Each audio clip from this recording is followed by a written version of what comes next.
Ladies and gentlemen, you are more than welcome this beautiful Friday morning to another episode in the Cafe of the Coffee at 11 show. Delighted to have you all here. Delighted in particular to have my good friend and special guest this morning, David Tighe, who's zoomed in from Belfast. David, you're more than welcome. Please say hi and show us your coffee mug. Hi, Colm, and I've got a special one for the occasion. It's downtown country. Country music is my cup of tea, and not coffee, unfortunately, but I've got coffee in this one. I love it. There's a man who was obviously a Boy Scout. Be prepared.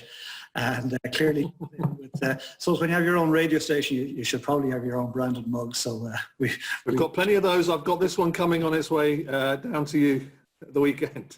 Oh, wonderful, wonderful, wonderful. Okay, good stuff. Let me tell you, before we bring the man himself in, let me tell you a little bit about David. So David Tighe, obviously David's name, he is currently Regional Managing Director of Bauer Media. Looks after radio stations based out of Belfast, Cool FM, Downtown Radio and Downtown Country. The company's established since 1976, has 65 plus employees, which includes some freelance people. David was originally born in London with parents from Kilkee in County Clare and Multyfarnham in County Westmeath. He's worked around the world as a media leader with 7 wonderful years as CEO of Limerick's Live 95 FM, and that's when you and I, our paths would have first crossed. David. So he was appointed by the Irish government to the Broadcasting Complaints Commission and was chairman of the Independent Broadcasters of Ireland. He's also worked with the EU and the US Department of International Development in the Middle East and former Soviet Union and North Africa. And right now he heads up Northern Ireland's leading commercial radio stations. And he says he joined right in the middle of the crisis, which is great timing. Well done you, well done you. David, clearly it's obvious to say he's recognised as an international media expert and a communications expert, and it's wonderful to have you here. And here's something that nobody knows about David, and you'll be well impressed, and rightly so. David says he was at the scene of the Grenfell Tower tragedy on the day as reporter with the Red Cross Fire and Emergency Support, as a responder with the Red Cross Fire and Emergency Support Services, and was awarded their highest honour, the Dunant Award. So well done. First Bula bus for David Tighe for that one. David Tighe, my friend, great to see you. Great to have the chat. Thanks for joining us on the Coffee at 11 show. Tell us about young David Tighe. Bring us all through those early years up until recent times, please. Look, I was born in London. Parents from Ireland, so it was a strange mix. I was a little boy with an English accent with a very, very Irish house in the middle of England. Every year my mum would bring me back to Kilkee for the summer holidays and for Christmas, and we would be going home. We would be going home, and that was where I always felt at home, actually, in the west of Ireland. Walking the beach, walking the cliffs down there is great for the soul, and always and still is actually one of my favourite things to do, to get down anywhere near the sea, any cliffs. But I think I have to say Kilkee is the best. But so that was kind of me growing up. We didn't have a lot, to be absolutely honest. It wasn't the kind of situation that the world is in now, granted, but kind of made the best of it. Went to comprehensive school. I always wanted to be in radio. It's the only thing I ever wanted to do. I just wanted to talk. In fact, school teachers said he talks too much, so I said, well, I'll make a career out of it. And that was kind of how it went. I mean, I think things conspired against me a little bit. I remember asking for some career advice, and I was told, get a degree, join the BBC. That was it. And at the time, getting a degree cost a lot of money, and that's not something that we had. So I had to find a different path. So I started doing a thing called hospital radio, which is quite an interesting thing, where you do radio shows for people in hospital. You've got a captive audience. They're not going anywhere, but not many of them listen, to be absolutely honest. In fact, I had one phone call in 3 years, and it was a wrong number. But nevertheless, it was a good training ground. And a series of circumstances, and this is what I really wanted to try and get across today, is that my whole career has been a set of circumstances. It's been a set of things that if I hadn't have made a decision to do something, then the next thing probably wouldn't have happened. So I got to volunteer at the local station from the hospital radio. From there, I got some experience. From there, I got a job presenting a radio show. From there, it led to more events and things that happened. And it's a series of events, I truly believe. And email's just not going to cut it. You've got to speak to people doing the things that you're doing here today. You've got to make contacts. You've got to put yourself out there, because it really isn't going to come to you, but it may come to you indirectly, I suppose, is what I would say. I suppose the bit I really think would be interesting, if you wouldn't mind, that I wanted to focus on was Limerick, which was fantastic 7 years for me, and I'm still in Ballina, I'm still down the road. But absolutely wonderful, wonderful 7 years. We did so many great things, and things that people didn't think were possible at the time. And I think that has been, again, part of my whole approach to life, is that nothing's impossible. The only thing limiting you is what's in your head. And I think once you build up a head of steam and things start to happen, it's amazing how that energy can kind of just keep you going and keep you going and keep you going. But Limerick was great. Then I saw the bright lights of Dublin, your town, Colm, and I decided it would be a good idea to get involved in the launch of a business at the second worst recession ever, which was... And just before we go there, let me just touch on the Limerick years, because that's where I would have come across you when I am from Dublin, moved down to Limerick in 1998, and you took over the radio station in short succession thereafter. And so you being CEO of Limerick's Live 95 FM put you right at the heart of all of business life. Everybody knew the radio station, and so that's where you would have come to my notice, my attention. And so I saw you as this stellar sort of character, and then you disappeared. But I realized afterwards you disappeared onto this journey which started in Dublin. And I was telling the audience yesterday in advance of you coming on that you entered a period on yourself, sort of wilderness years. So if you're open to that, would you take us through that? Because I think the idea of this shows that real people come on and get real in front of other real people. So if you're open to bringing us through that. Yeah. You called it wilderness, challenging. I was working, but again, actually, I think those years there's a strange connection there, and I can take you through that. So I had always wanted to launch something. I'd always wanted to do that, and I'd never done that. I'd never been involved in the start of something throughout the career. I'd walked into established situations, some in better shape than others.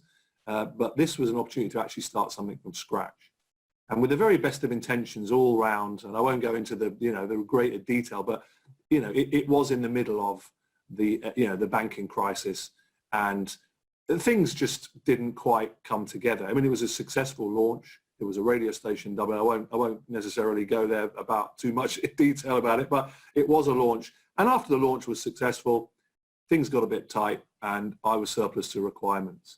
So what happened then? Well, a series of events actually happened. Some famous author, I'm not quite sure what his name is, but he said in a book, some you win, some you learn. I can't remember who that might have been, but it was you. It was you, Colm, in your book. Yes, correct. And those were the years that I wasn't quite winning, but I was definitely learning. I might not have seen it at the time, but when you reflect, that actually those were the years that actually made it. So there was one particular day that I remember where I had probably held out long enough, and for the first time in my life, I signed on. And that had never happened in my whole life. And I went to Nina, I'll never forget it. It was a wet Wednesday in the middle of winter, hardly the most, hardly the kind of the ingredients for a fantastic day. But I remember the queue was around the block, not the most motivating day of my life. And there was a lady in the office in Nina who spotted me, and she said, "You don't really want to be here, do you?" And I said, "Well, you've kind of got that correct. This is very unusual for me. Never done it in my life." And she said, "If you wanted to set up your own business, and if Tipperary would support you. Is that something you'd be interested in? I went, too right, where do I sign? And literally I went straight to the next window, signed a piece of paper, and that led to another series of events. So she said, set up your own company. I said, I want to be a media expert. I want to travel the world and whatever. She said, oh yeah, yeah, that's right. Good. That's excellent. Just move in that direction. So anyway, I went home. A mutual friend of my wife, who was semi-retired at that time, had worked in media development, and he'd heard that I was, struggling a little bit. And he called up and he said, I've got a son and a daughter who've got no interest in media. I've got a lifetime of contacts, and I want to give them all to you and every single presentation I've ever done. And I went, okay, well, where's the catch? And he said, well, there is no catch. All I want you to do is call me and tell me all about the great work that you're doing and how you're helping people. And I went, okay, that's fine. And I'll send you a Christmas card. You can have that for nothing. David, before you skim past that, let's just give you the round of applause. You had your head down while we were all applauding there earlier, because, thank you for being real, right? You brought us through a wet Wednesday in the Dole office in Nina, right? And something about you spoke to the lady behind the counter who said, yeah I don't know what. No, but it's the X factor, right? And you can pick it out in people, right? And you have the X factor, and that lady correctly deduced, you're at the wrong window here, young man, right? You need to talk to my colleague. Of course, her colleague then sort of said, yeah, right, great. Good luck with your plans for global domination there, young man.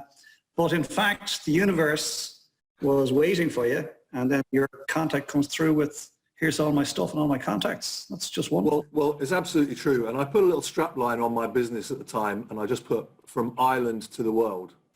And that was because I had world domination, and I'm always thinking big. Everything I do, I'm trying to think, bigger than what I can see in front of me.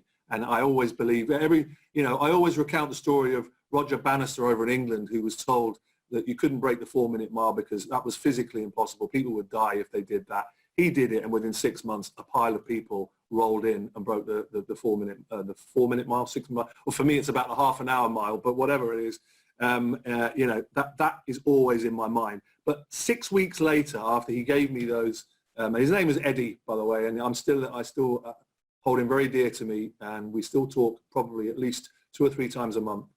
I was in Armenia, Azerbaijan, Ukraine, Yemen, Algeria, being introduced as this world famous media expert. And this is the thing I wanted to say. I really truly believe this, that you write your own introductions. Great stuff. Hats off to Eddie as well. Delighted that you and he are still in touch, and hopefully Eddie perhaps catch the replay of this, because on behalf of all of us in the cafe, we'd like to thank Eddie for being so generous in spirit. He also saw you had the X factor, and you can never keep good people down, David. So you've been through a rocky patch, and the wilderness years that I referred to earlier was just, you have stayed in touch, and so you've shared, with what's been going on, and it's been, you had to.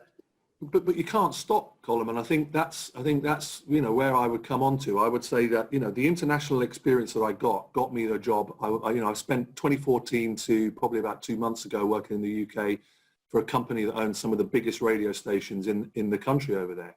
I asked, how did I get this job? They said, because of your international experience.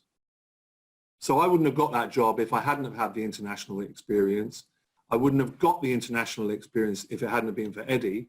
I wouldn't have got to Eddie if the lady in Nina hadn't have said, you need to go to this window. And I wouldn't have even got to that window if I hadn't have lost the job and left Limerick in the first place. So it's kind of a series of events, but you've got to keep putting the energy out there. As I said at the beginning, an email doesn't cut it anymore. It really doesn't. You've got to ask and ask again. And some great people came through the doors at Limerick, and they all have something in common, that they were energetic. They asked a lot. they delivered, and they were on a trajectory, easy for me to say. But, you know, you've had some of those guests. Well, actually, you've got one that you should have on, which I know you're trying to get on, which is Irene Hamilton, who used to work with me in Limerick. Irene Hamilton, this is a call out. The universe, the stars are aligning. You're needed on this show. She needs to be on there because she was a fabulous, you know, when she worked with me in Limerick. And I've really enjoyed watching her, you know, career develop, and the cruises and Scattery Island and all this stuff is just, it's just fantastic. But people like David O'Donovan, who I know you've spoken to, Sean Lally, these individuals were really trying to make things happen back then and still continue to do that. Tell us what it's like for you now in COVID, please. You know, you've arrived in Belfast, but you're around. Tell us what's happening there. Well, it's unusual because media is classified as a you know, essential part of the service, because information has to get out to the world. And in an unusual twist of fate, when everyone else seems to be working from home, I'm actually in the office. No, not everybody in our business is in the office. Our presenters are human beings. So they're the same as everybody. So actually we've got shows coming from bedrooms, kitchens, front rooms, living rooms. The technology has, you know, we had to decamp a whole radio station in about 24 hours when this whole thing happened. So what I have found actually is that in some ways there are limitations, and in some ways now there are no limits to what can happen. And there's been a huge surge of creativity. There's been a huge surge of ideas. There's been a huge surge of energy, even though it's separated energy. But it's just been massive. And far from actually at the minute feeling restricted, although physically restricted, we're producing some of the best content I think that we've ever produced right now. And that's very, very hard to fathom really in my head. And I suppose if I was to reflect on it, I think when life is normal, we run ourselves personally and probably professionally by the established norms of life, social norms or whatever. If we can put some, you know, a lot of people can put something off to, oh, I'll do it next week. Well, at the minute, next week is today. Post-COVID for you, post-COVID for Bauer Media in Belfast, what's it look like? Well, I think, you know, as I said, we face the same challenges as everyone else. But I think, you know, the most important thing that I've learned here at the minute is that that there is nothing that can limit your ambition and your creativity apart from yourself and your headspace. David Tighe, it's been an absolute pleasure having you on the Coffee at 11 show this morning. Ladies and gentlemen, please. Through the bus. Fantastic. It's my pleasure to be here. Thank you. Indeed, our pleasure having you here. Before we let you go, we're not letting you go for a while, but we're going to go to Q&A from the floor now. And before we do that, I'm going to ask you, if I may, for one tip. What would you say to your nearest and dearest? You'll come out the best. You come out of COVID the best by doing blah. What's the blah for you? Keep on keeping on. That's it.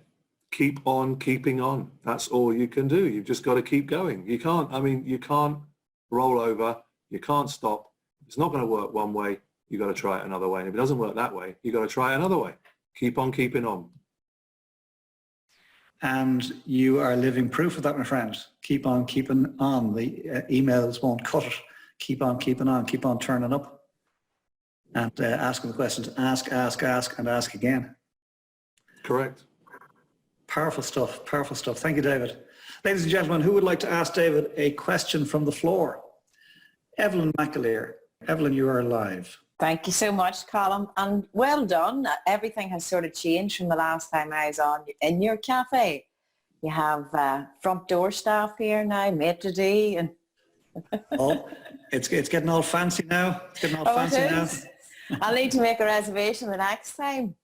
David, thanks so much. Do you know what? I actually found myself getting quite emotional whenever you were speaking earlier on, because there's a few things that you had said, actually the soul destroying part about going to sign on, and the woman, whenever you give her your idea and she's like, I write, you know, because I felt that because I went through that myself once upon a time. So I really felt emotional there. But the question that I had written down, you answered it, because I said, what was the initial thought? But you went back on every single step that brought you to where you were to go. Happy days. Evelyn, it's beautiful. Lovely to see you. Thanks for coming in. And by the way, she's a dance teacher, David, so when you're looking to learn... I got that impression, yeah. I got that impression.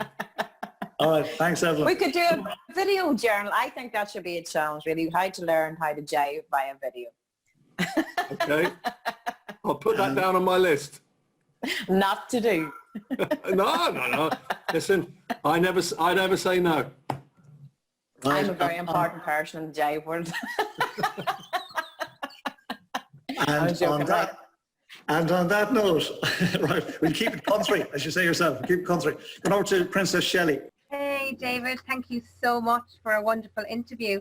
And you know, to keep on just the dance note there with Evelyn, I have a history in dance, and looking through the cafe today, this is the wonderfully captivating interview you've provided us with today.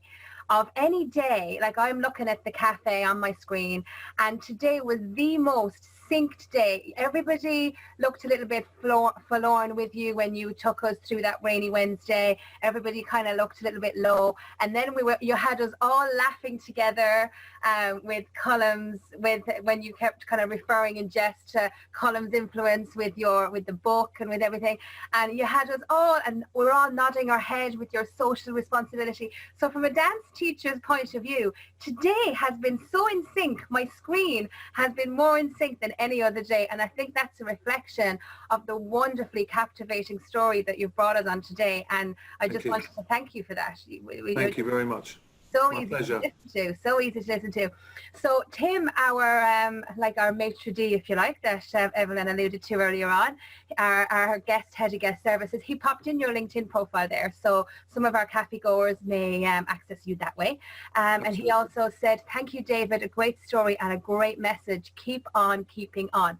So I know that many of us, David, have this is my notebook that when we are in the cafe, I'm writing down that there's columns. So we're all taking all these notes, and there's Sarah showing hers. So we've all got these notebooks that we're writing things. There's Evelyn's. I love it. So in some ways, the notes that we're taking through these interviews are actually just as significant as the coffee cups that we're holding. So Tim has said like that, keep on keeping on. That obviously resonated with him.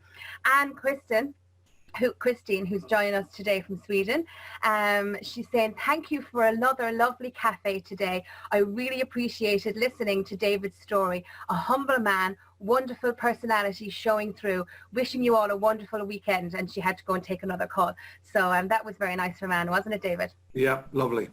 And then Lisa, who's still here in the cafe with us, says, thanks, David. Love your attitude. Think big.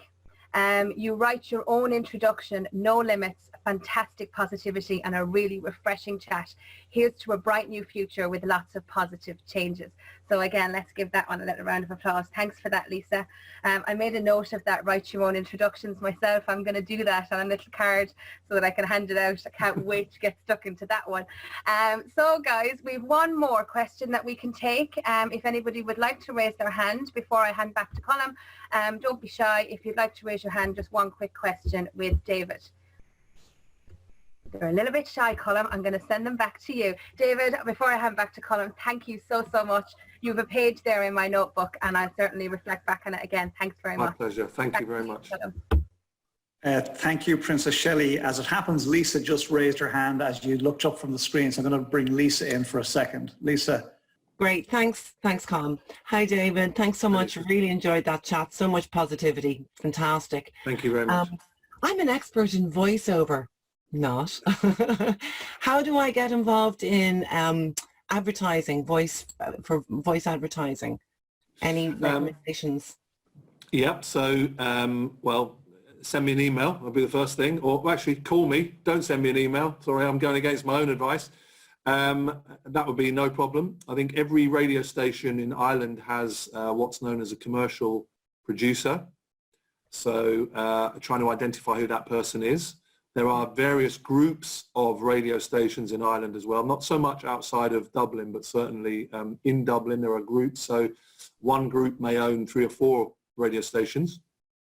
But the further you come out from Dublin, they are more independent entities. So they all have a commercial producer. I would advise you to find who that person is, contact that person, and ask them to either suggest something to you or produce a demo, which would be you with a script voicing various commercials. So you could listen to the radio, you could write the script down, and then you could record the words in your own way and send that back in as a file. But I suppose my real advice was going right back to what we said at the beginning of this, is most of the interactions that have worked have involved some level of personal connection. So I think just randomly sending something in probably is not going to work, as well as establishing a contact and getting to know that person and putting yourself in the, something I didn't mention about putting yourself in the view, not in the direct view, but in the mind of the receiver, as opposed to our mind. Certainly when we're pitching for business, we spend less time thinking about us and more time thinking about the person at the receiving end and what's in their head, what is their issue, what are their problems, how can we help? Great. That's my advice. But feel free to contact me and I'll help you. I've got some of the names already that I can put you in touch with. Brilliant. Thank you so much. My pleasure. I love that. Thank you very much, Lisa. That was great. It speaks to one of the truths that I live by, which is you miss 100% of the shots you don't take. Lisa needn't have asked that question, but yet she did. No idea where it's going to lead, but had you not asked it, it wouldn't have led anywhere. Happy days. Wonderful stuff. Thank you, Lisa. David Tighe, an absolute pleasure. I just made a note of all the things, sometimes you win, sometimes you learn, really good advice. How can I help? Really good advice, right? Interviewing people on a screen, there's an idea that could work. Right? Love it. I love it. But honestly, Colm, can I just add, and I just want to add that actually you gave me the audio book, the audio version. You just gave that to me. So you gave me something there, and I listened to it. And actually, some of those things have indirectly or directly woven their way into the situation. So thank you for giving me the book. Not my pleasure. I was being a little bit facetious there, but it's all in the name of fun. But and truthfully, we all do what we do, right? And this has come up time and time again. Whatever we can do, we should do. And this I can do. Wonderful team around. This I can do. So therefore, I should do it, and therefore I am doing it. Delighted. No idea where it's going to lead. It doesn't have to lead anywhere. It doesn't have to lead anywhere. It is in the moment. It's the right thing for now. And the fact that any of us, go around doing what we do, influence other people. That's what life's all about. Happy days. So delighted to be part of your journey. I am dying to meet you for a pint back here in Ballinakill. In the meantime, just you mind yourself out there. Ladies and gentlemen, before we go, one more time, a round of applause for David, special guest. David, thanks for being here. Before I let you all go, let me tell you what's happening in the cafe on Monday, Coffee at 11 show. A lady who's been hugely influential in my journey, Moira Geary, is coming in as my special guest on Monday. And Moira is known as the recombobulator. And I asked her when I met her first, I said, well, what's a recombobulator? She said, well, you know the way you get discombobulated? I said, okay, I get it now. She said, well, I help people recombobulate. That was pretty cool. But she actually was the person who sat me down and extracted out of me the possibility of what has manifested into this. We had no idea this would be it. But without her sitting me down and trying to figure out had I anything at all to say or to offer, it wouldn't have happened. So I'm really excited that Moira Geary is my next guest on the Coffee at 11 show. I want to thank Princess Shelley, as ever, for producing the show today. Young Tim Kelly for yet again behaving. Thank you for that. The shirt and tie is a nice touch like that. And well, thank you for being our maitre d'. And of course, the lovely Colm O'Brien, who looks after all the editing and makes it all beautiful at the end of the day. So a round of applause for the team, if that's okay. Thank you for that. And look, it just leaves me to finish the show by saying, David Tighe, namaste. Thank you very much. Same to you.